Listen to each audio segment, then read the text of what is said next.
In order to check if the audio has a problem or not, we need a function generator on an oscilloscope to connect with spectrum analyzer.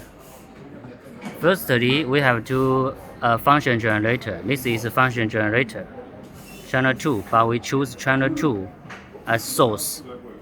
Then we set 10 meg 1 volt as signal to input to the spectrum analyzer.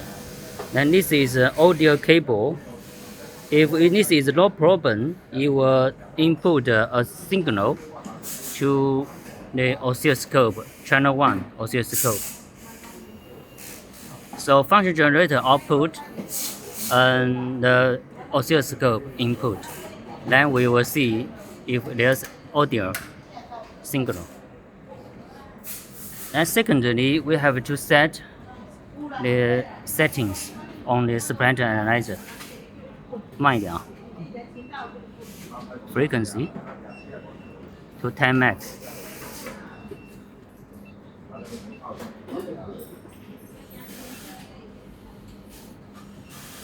Okay. Okay, then you can see the audio output a signal to the oscilloscope. There's a wave. That means the audio has no problem.